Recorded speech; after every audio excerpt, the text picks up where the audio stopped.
Welcome to Small Town Snarks. I'm Joel. And I'm Miranda. Let's get snarky. It's something rotten. It's something rotten. You can smell it. You can tell it's something rotten. I don't know that song as well. Let me be alright. In fact, I'll show you that I'm right. I love that song. It's a very overdone audition song. Is it? I just feel like people sing that all the time.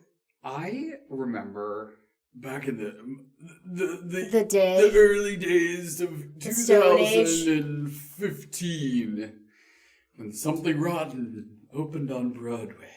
Mm-hmm. Many, many moons ago. Tell me about it. That song was... I love that song. I love that song. It's a good song. Joel listened to that song all the time. Oh, that's your type of character. For sure. Love that type of character. Yeah. You are so right. I love so many songs in Something Rotten. It's a good time. I don't believe I've gotten tired of the music yet, which is a good sign. Well, so listeners, we are recording this. Opening night just happened. Yeah. So if I look like shit or sound like shit, that's why. It's approximately 9:30 in the morning, and I saw Miranda 7.5 hours ago. And I have a 2-show day today. And you have a 2-show day today. But could you believe the flame swallowers? The fire eaters. I know. And it was so crazy because, like, Meryl Streep wasn't there this time, but Martin Short was. And I was like, why didn't you bring Meryl with you? Yeah. She's too busy filming Devil Wears Prada 2 in some foreign country. But don't worry, she'll make the next one. Yeah.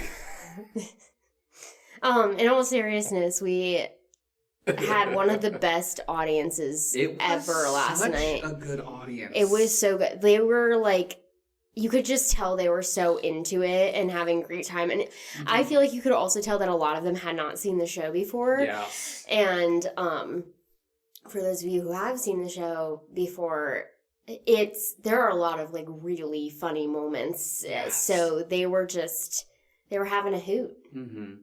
I described this. We were talking to some people after the show last night, and I described Something Rotten as like a theater lover's musical. Like, there are so many musicals that like fall into that category of like being so niche and like so focused on like musical theater as a whole. And I feel like Something Rotten is like really approachable for just general theater, like people going to the theater, but also for people who just love a theater joke or a theater reference. I mean, you could spend the entirety of the show. You could see the show 6 times and still not catch everything. Every single theater musical. I will say, though, I do also think it's a good show for people who aren't super into theater because so much of it is theater people making fun of theater people. Yes. Oh, that's so true. And, like, anyone can find something. Oh, yeah. Yeah. Don't get me started. I know he's not your favorite. I'm really excited for our raffle prize today, though, because it's a Shakespearean insults mug. Oh, I love that. And I might end up buying one for myself because I feel like I need it. But it's definitely chaotic. It's one of the bigger shows I've done recently. In terms of like costumes and props. It's on the bigger side. But yeah, it was very, you know how it is. It's very rewarding at the end of a long tech week to have an audience just like, I mean, you couldn't ask for a better audience than what we had last night. I mean, they loved it from beginning to end. I mean, we'll see how the matinee goes today. Matinees are hit or miss. Love a Saturday matinee audience. I know you do. I love it. But that's because you love old people. And it's not that I don't love old people, okay? They're great. They don't hoot and holler the way that the youngins do usually. It's a very humbling experience to go from a really big audience on an opening night to a Saturday matinee audience. Yeah, and then having to turn around and do it again. Yes, exactly. Yeah. I mean, but nothing feels better though when you have that Saturday matinee audience and they are so they turn out to be like a really engaged audience, even if they're not as, audibly responsive. Like, and we'll see. We'll see what happens. Yeah, you never know. And this is not one of those shows where like I've done a couple of very traditional musicals over the years where like your matinee audience is like, oh yes, or I've done a couple of shows with a matinee audience where people are sleeping in the front row, and it just be that way sometimes. So yeah, but you know what? Those people also deserve to see live theater. I think my parents are coming to the matinee, so... Oh yeah, they'll be cheering. Yeah. Yeah. I mean, they're not going to be, like, going crazy, but they'll give some nice applause, exactly, I'm sure. Exactly. I would expect nothing less. Yeah, so that'll be fun. Yeah. But, anywho... Today... We're going... on a tangent today for 2 episodes. 2 whole episodes you get of Unhinged, Joel and Miranda answering unhinged questions that our good friend Grace collected for us. Yes. Bless you. Excuse me. I'm so dead. Yes. So, listeners, we know it's been a minute since we've been on our regularly scheduled programming, and we promise we will be back with more theater tea and more musical stories and more fun times. We've got some big shows coming up. I know. We're going to spend a little bit of time today talking about some unhinged questions. Yep. And if you have any requests for things you'd like to hear us talk about, please send them in. Please. You can comment on our socials or message us. We might bring you on as a guest. Who knows? Yeah. We're crazy people. We could do anything. You have no idea. We have so much control that we could literally do whatever. And if you're listening to this and you're not watching, you're really missing out because we're not even wearing pants today. We're in rare form today. Yeah. Really, really, really, really in rare form today. Yeah. It's a wild time. It's a wild time. Yeah, what's your excuse? For? Being in rare form. It's just been a busy couple of weeks. And I know you get that, and yeah. It was a long night last night, not in a bad way, it just was a late night, and I don't thrive unless I get a solid 12 to 18 hours of sleep every day, so... Same. That's why I haven't been thriving for the past 15 years. No, it's really the worst because, like, and I feel this as I get older, but I'm just like, I could stay out as late as I want, but I'm still going to wake up at 6:30 in the morning every single day. It doesn't matter. See, I don't have that problem. I could have slept until 1 p.m. today, probably. Yeah, my body just refuses to let me sleep in anymore. It's a shame. It's a shame. Yeah. Yeah, falling apart. I mean, you did that to yourself, but... Right. What's going to happen when you actually get older? You're going to wake up at 3 a.m.? Probably. Like one of those people who gets up and, like, does puzzles in the middle of the night, like, watches, sitcoms on and... I love those, like, older people who are like, I don't understand how you sleep in so late. Meanwhile, they have to take, like, a 3-hour midday nap. Or they're going to bed at, like, 6 p.m. I have always wanted to be one of those types of people that, like, I believe, and I do believe this, that mindset of, like, getting up super early to start your day early is, like, good for you. I've always believed that mindset is real, and some days I'm really, really good at it. And, like, getting up early and, like, getting stuff done in the mornings. But, like, other days I'm just like, what's the point? I'm not actually getting more done. It's too early in the morning. And it's the same amount of time. Yeah, I know. You just go to bed earlier. I know. I'm very confused. I've got a lot of feelings. Let's move to some questions and let's articulate these feelings a little bit more. They're gonna be unhinged. Question number 1, Miranda. I can't wait. Is it about the raccoon? No, it's not about the raccoon. This one is really interesting. Square ice or circle ice? No ice. That is an unhinged response to that question. Alright, listen. I can deal with ice if I have a straw. Mm-hmm. I have sensitive teeth. Mm-hmm. So if I don't have a straw, I'll take a beverage with 0 ice. That's totally fine with me. I just, I don't like the ice touching my teeth. Mm-hmm. Interesting. I I don't know that I've had Circle Ice. Where do you get Circle Ice? I feel like... Oh, thank you. Daryl just said Sam's Club. I feel like Circle Ice, I mean, the first thing I think of is, like, you know, the fancy, like, Circle Ice they put in, like, you know, a drink, like, you know, like, you know, like cocktails. Like, oh, okay, like an okay. alcoholic Yeah. You know, the ice they put in a drink. Yeah. You know.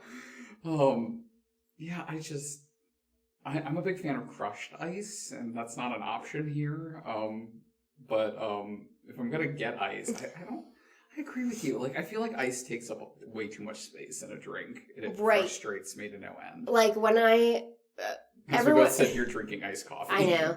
Well, it's so we can survive.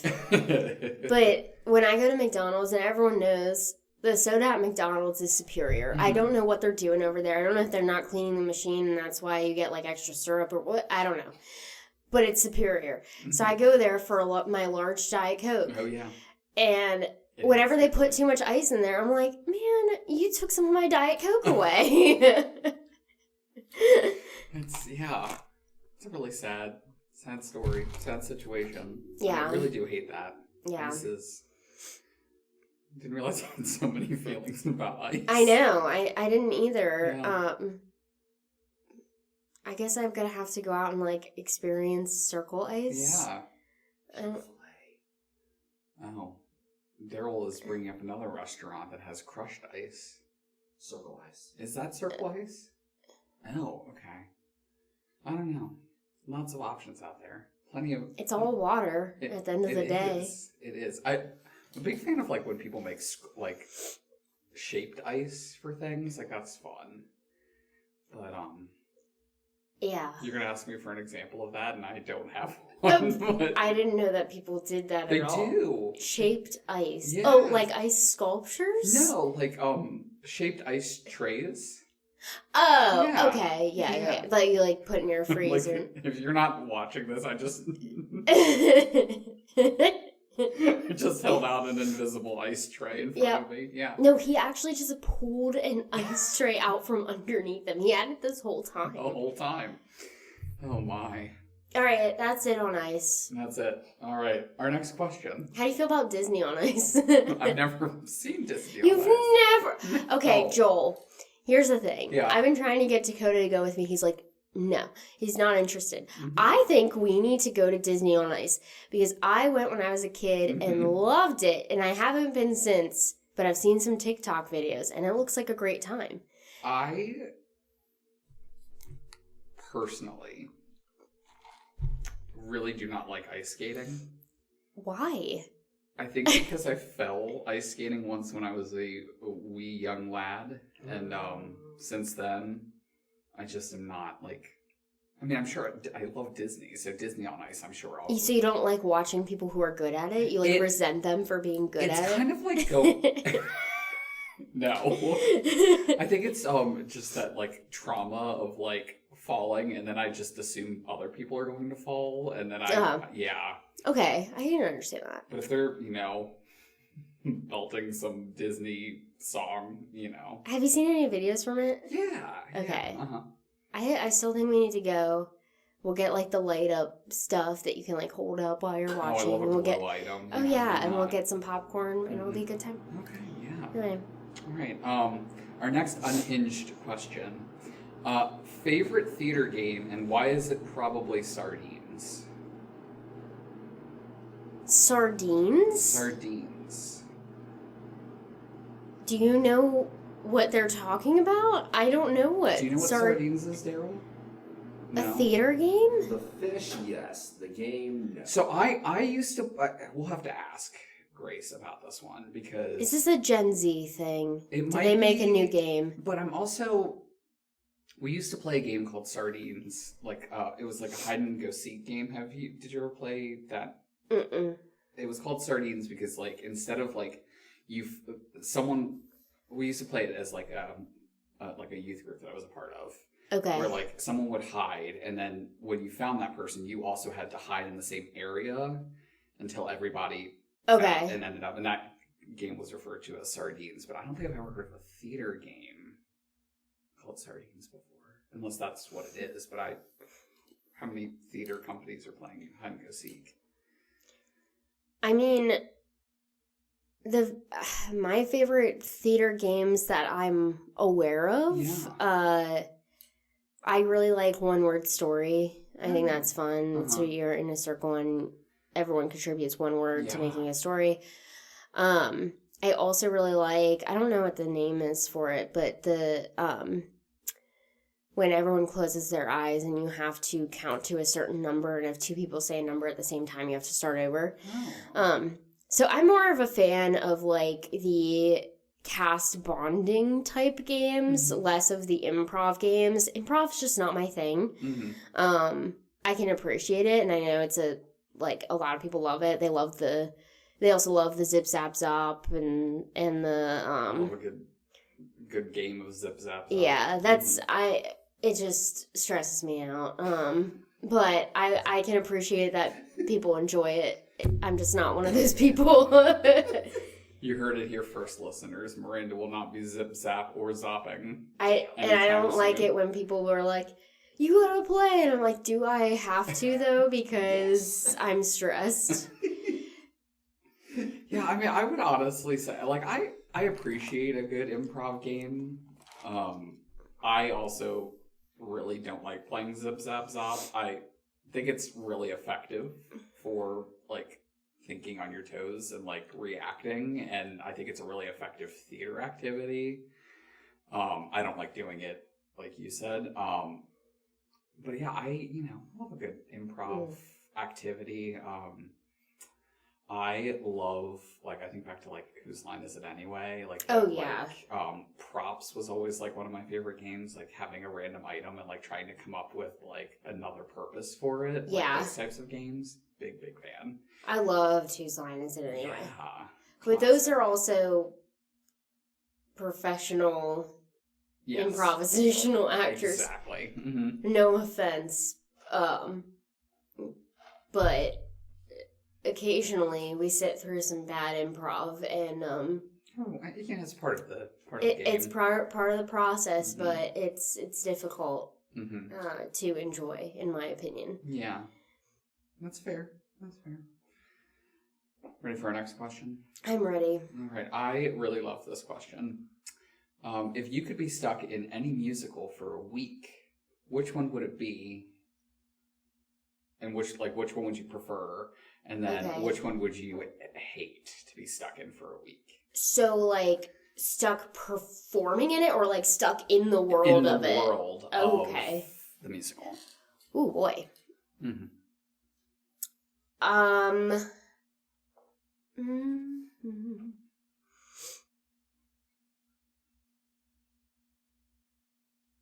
Wow, this is a good question. I mean, the first thing that comes to mind is I would love being stuck in Mamma Mia. Oh, yeah. Just poking my head out randomly, singing some ABBA, and then going away. Yeah, just enjoying the Greek islands. Oh, yeah. Oh, well, that's a good answer. I mean, I would not want to be Donna for a week in that situation, or Sophie, because that just sounds stressful. But I would love to be one of the villagers. Sophie brings it on herself, let's be perfectly honest here.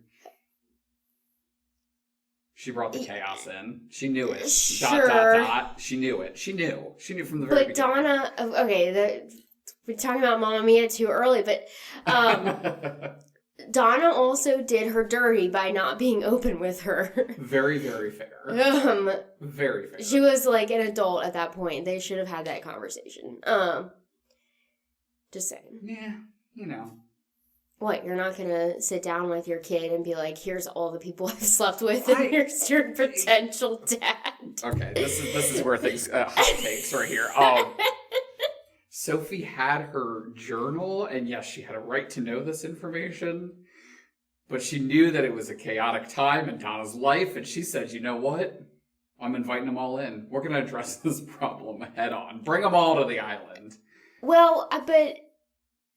Yes, here's the thing. Should have happened. She had to find that information from her mom's journal because her mom wouldn't have the conversation.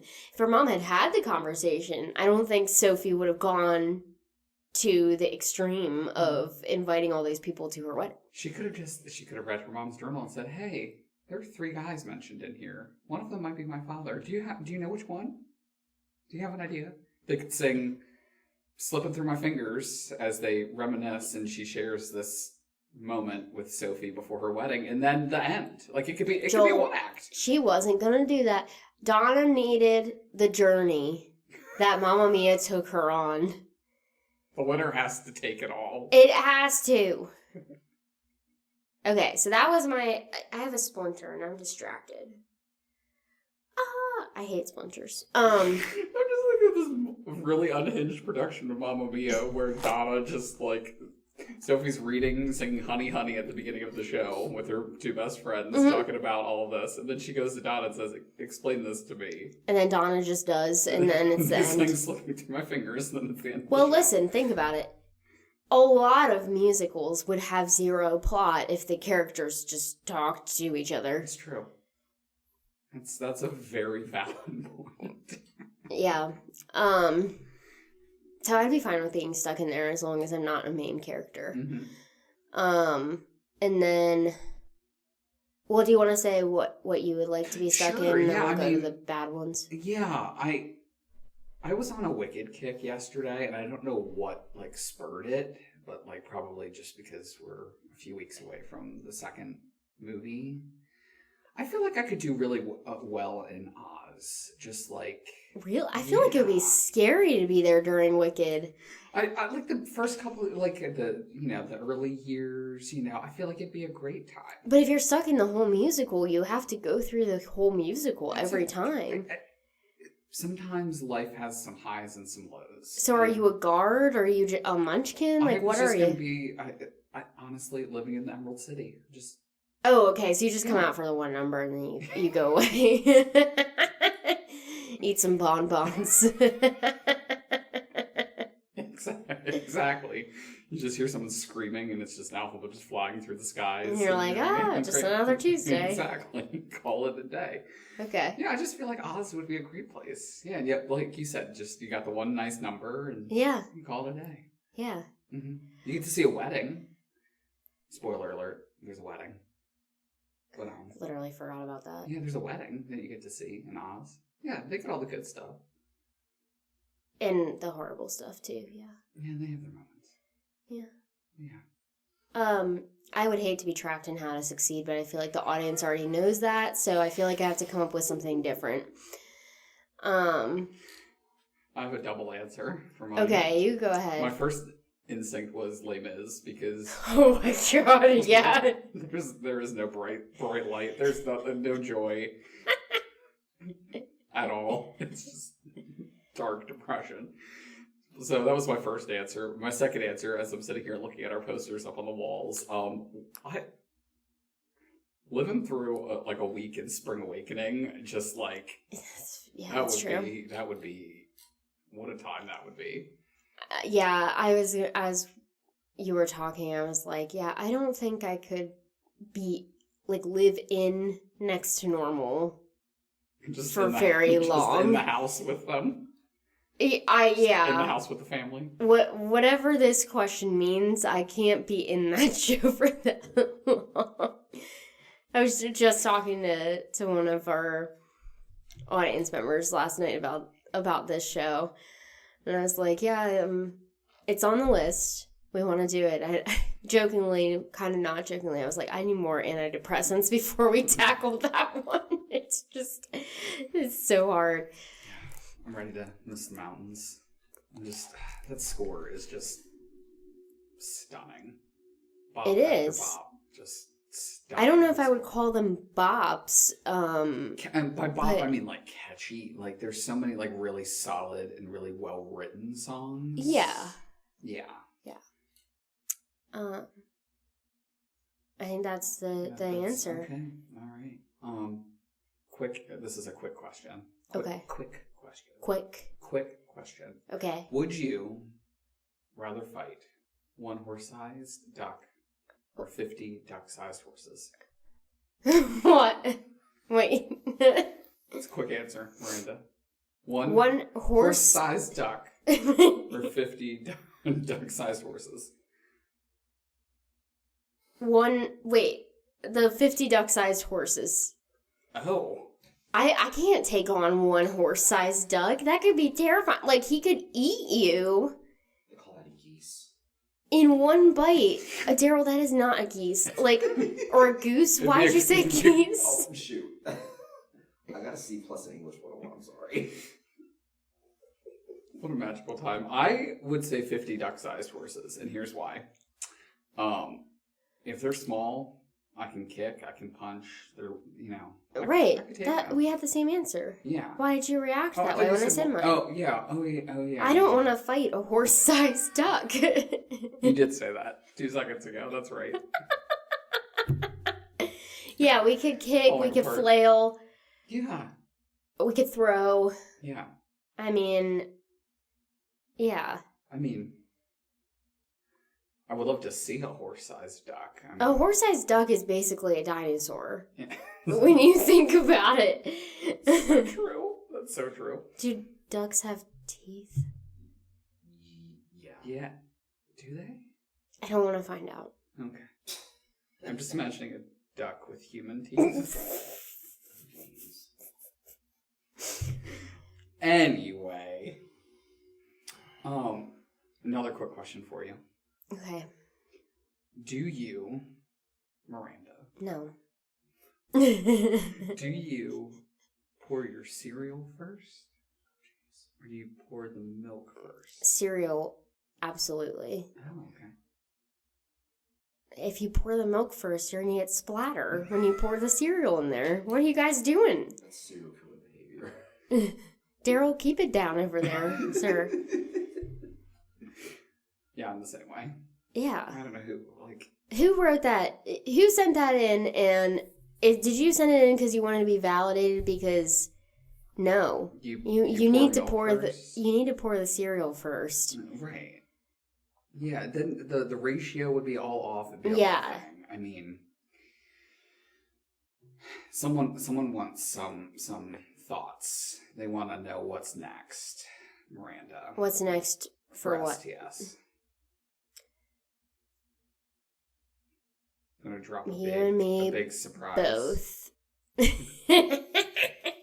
want to spoil something right here, right now? No, because nothing's finalized. I mean, what I can tell you is that I've reached out to venues and I have a list of shows for every time slot that we're trying to get. But we just need to lock everything in before I can announce. But, it's been a crazy year, and I think we'll definitely have, close to the same number of opportunities for people for next season. I'm really excited about the variety of shows that we've been talking about. I think there's going to be something for everyone. I know something that's really important to us as a company is that we give people different types of opportunities throughout the year. Mm-hmm. So serious musicals, funny musicals, serious plays, funny plays, cabarets, like trying to give anyone and everyone an outlet. So we've been really talking about it, and we're going to try to announce basically everything at once, which would be really nice because we haven't had that luxury in a long time. We've had to kind of announce as we went because being on tour is really hard. Mm-hmm. So I can tell the people that I'm confident they will at least be excited. Well, they would be excited by at least one of the shows for next season, if not more. Mm-hmm. Because it's a big season. It's a big season. Big number 10. Yeah. 10 years. 10 I know. Isn't that crazy? Years. 10 years. Yeah. We have been toying with the idea of doing a show that we've already done. Mm-hmm. Bringing the show back. So, there's just it's a lot. Something wrong. We're doing it again next year. I wouldn't mind. I mean, we've got all this stuff. And I love it. It's a great show. 10th anniversary season is actually just something Ron done 5 times in different spaces with different directors. But I can tell you that the variety of directors that we have slated for next season is something that I'm really excited about. It's going to allow me to take a step back, focus more on the business side so we can reach more people like you all listeners, so we can provide more stuff to the community. And I'm going to be directing one show next year, and I think Joel's going to be directing at least two. You're slated for 2 right now. Mm-hmm. So yeah, listeners, you'll just have to stay tuned, but hopefully by the end of the month you'll have all the info. All the info that's happening. Tell us what you want to see. Yeah. Because we always take that into consideration. Now, do your research ahead of time. Yeah. Because we're not doing Wicked. Don't say Wicked. Don't say Hadestown. Mm-hmm. Don't say Waitress. None of the rights are out for this. Yes. Okay, we can't do Hamilton. So yeah, look at your sources. Look at MTI or Concord Theatricals, and see what's available, and send it in. Because every time we ask this, we always get the Hadestowns and the Waitress, and I'm like, you and me both. Mm-hmm. But that would be the last show the company ever does. It's a way to go out with a bang for year 10. Mm-hmm. Seriously. Stars presents Wicked. Oh, goodness gracious. Well, that sounds like a super exciting time. I'm looking forward to it. I want to know, what am I directing next year? I don't even know. I have to wait and find it out. Yeah, it's going to be a fun year. I love that. I'm going to go into hibernation first, though. Okay. I'll announce everything, and then I'll go into hibernation. Just take a sabbatical. Yeah. I hear the Swiss Alps are nice this time of year. Oh, okay. Yeah. I've been there, actually. Yeah. Not this time of year. Oh. I guess I'll have to go check it out. Yeah. All right. Let's do two more questions. 2 more questions for this episode. This question made me laugh when I saw it. Because I am arguably, people would think, and I'll say it, I'm probably one of the least people you'd want answering this question. But okay. I have an answer for it. I'm excited to hear the question. The question is, what sport is best for theater kids? I am not an athlete, nor do I play sports. Yeah, what do we count as? What counts as a sport? I want to get philosophical here. Something that gets you moving and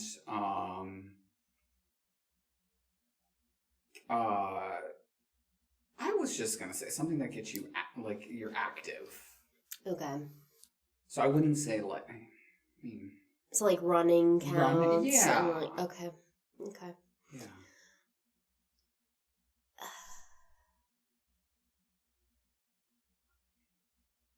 This is a tough question. Mm-hmm. I can share my personal experience, which was, I was a cheerleader for a long time, and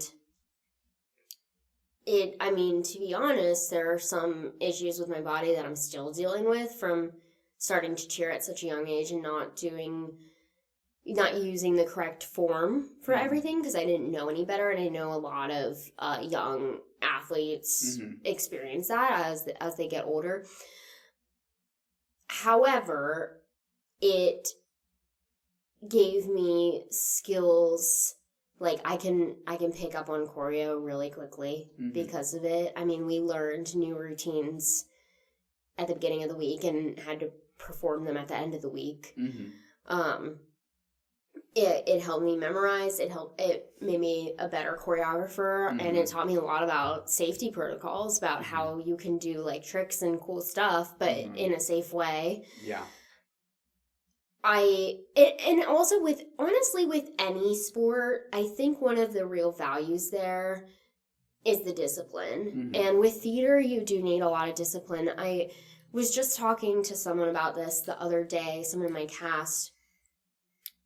People underestimate the level of physical exertion that theater causes in you. And also, like with any sport or activity, there's a risk of getting hurt, you know? Oh, for sure. And that's why when we hear other companies, you know, talk about, oh, we were having fun, you know, drinking during the show or drinking on stage, that's why you and I get so pissed. And it's because anytime you're doing an activity like that, whether it be theater or cheerleading or running or football or anything, if you're inebriated, it increases the risk significantly that someone is going to get hurt. Yeah, oh yeah. And if someone does get hurt, it makes it less likely that you'll be able to respond in an effective manner to help that person. So, I mean, for my personal experience, cheerleading was good for me. I would recommend, like, I think if you're a performer, gymnastics, like any interesting things that you can do that not everyone can do are great. Also, running, like for me, that personally, that has really helped with discipline. Yeah. With a lot of, like, for example, something run, the number, a musical, really hard dance number, it is literally 8.5 minutes long. Yes. And there's no stopping. Yeah. Be Our Guest is another example. There's no stopping in that. So you have to have the discipline and the physical endurance to be able to get through that. Yeah. So those are the ones that I would primarily recommend. I don't recommend football just because it's really bad for your body. But if that's your jam, I mean, that's also, there's a lot of endurance and discipline that comes into play with that. Sport, yeah.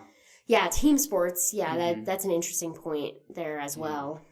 I'm just going to say, and I'm slightly jaded about this, and this is a longer story that we don't have to go into today, but theater is a sport. Yeah. Theater is a sport. The expectations of theater, as you just described, your ability to have and maintain the endurance of getting through a show. Yep. Getting through an 8-minute number nonstop. I mean, I can't think of too many sports unless you're like doing like a triathlon or like, you know, long distance running where you have to go for 8-9 minutes straight, actively moving. Correct. Like you do in, like you just said, a and musical. Singing. And singing. Right. Yeah. My biggest thing, and I've always said this, and, you know, there's a lot of really great examples of this out there, but any, like, cardio activity or cardio-related sport, that is, like, 100% the best option for theater people. Just simply on the fact that it helps maintain that endurance. And I always think of, you hear people all the time, like, you know, recently I've been using the example of, like, Taylor Swift used to say before doing the Eras tour, she would run on a treadmill for 3.5 hours and just sing all the way through the concert. Right. For 3.5 hours straight. And if you've tried to sing on the treadmill, which I have attempted, it is extremely difficult. Like, we had a cast member for Into the Woods doing that with some of the songs because it's so, like, it is really hard. And I would argue that there's a lot of artistic elements in other sports, like football. You got to problem solve and think on the fly. Like the formations, the plays, there's art in that. So do you remember in high school when we got our... Okay, so that's why I said this was the longer story. I'll add it in real quick. Yes, in high school, as many people do at their own high schools, you can letter in sports. And we had the ability at our high school to letter in theater. Yep. And prior to, and actually, I mean, my freshman year, this was still the case, but when you lettered, you got the same letter as the athletes who were also lettering. Yep. And it had to do with, like, how many hours you put in and, like, that type of thing. You had to do, like, 2 shows in the year or something like that. Like, it was, you know, it was... there were requirements. Yeah, exactly. They didn't just hand you one. But I will never forget. I think it was your freshman year? I don't know. I don't remember the timing. But essentially what happened was the athletic director at the time either found out about this or he knew about it and he had been plotting to get rid of it for a long time. Yeah. But he threw a fit. Didn't they literally take them away from us? Not only did they take that, we had to give them back. Yeah. And then we got we still lettered, but we got a special different letter. Yeah. Which had the colors reversed. And the only way we could get that letter is if we exchanged our old letter for the new letter. And I'm happy to say that I'm still in possession of the original letter. Just based on the fact that the argument that was made to us was theater is not the same as sports. They do not, their exact words were, they do not work as hard as the athletes. I remember this very Oh, I didn't realize that was the exact verbiage. That was the exact verbiage that was being thrown around. And let me just say for the record, and this happened with Something Rotten as well, but in high school it happened. There were nights where we were there until 11 o'clock, 11:30. Yep. Running stuff, running dances over and over again. I mean, there was a day for Hairspray, when I stayed after school because we needed footage for part of the show, and we ran a dance probably 20 times with the pit before our 4-hour rehearsal. Yeah. So I'm calling bullshit on that comment. Yes. Oh, yes. That ignited my... Yeah. Well, and also it creates this... I mean, it's a story as old as time, right? It creates this resentment from the two groups, right? Like, oh, we're better than them, or we're like, you know, I'm sure at the time, especially being young, we were also pissed at the athletes when they had nothing to do with it. It was the athletic director. I mean, we had this tangent, but we had an issue with the football players as cheerleaders. Do you remember, like, we would decorate the fence with painted cups? Okay. That took an entire Saturday. We had to do it every year. It took an entire Saturday. It was required. All right. The football player, there was one football player that, like, went all over social media and because he didn't like our design for the cups. And then he peed in the cups.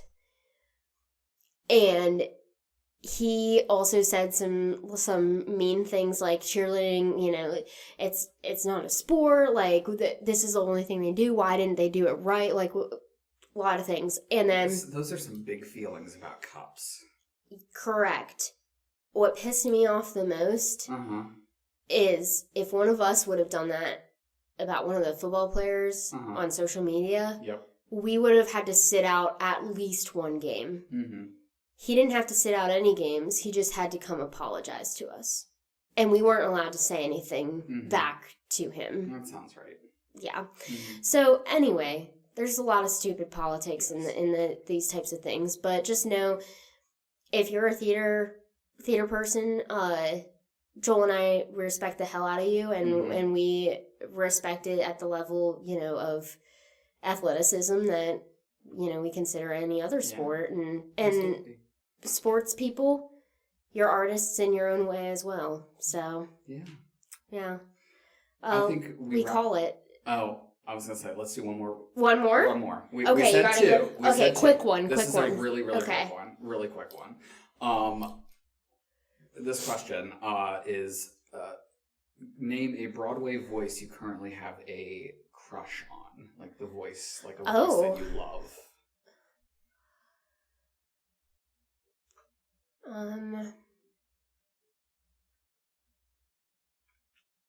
You go first. Oh, okay. I love a big belty number, and I like when people are able to sustain long notes. And right now, I'm really a big fan of, like, the Jessica Vosks of the world. I don't know if anyone has seen on Instagram, but, like, she's been doing some crazy stuff vocally. Like Casey Levy, there's just, like, a lot of really great, like, vocalists out there that are, like, doing some crazy great things with their voices. So 10 out of 10 would recommend. The last time I remember seeing a video and being like, oh my, was Aaron Tveit opting up in Moulin Rouge. Oh, Roxanne. For Roxanne. Oh, yeah. That'll get you. That is a note. Yeah. That is, yeah. So that's Love that. That's my answer. Anything Stephanie J. Block does, sign me up. Yeah. Yeah. Yep. Yeah. You're like, don't tempt me with a don't good time. tempt me with a good time. Yep. Give her all the shows. Yes. All right, listeners.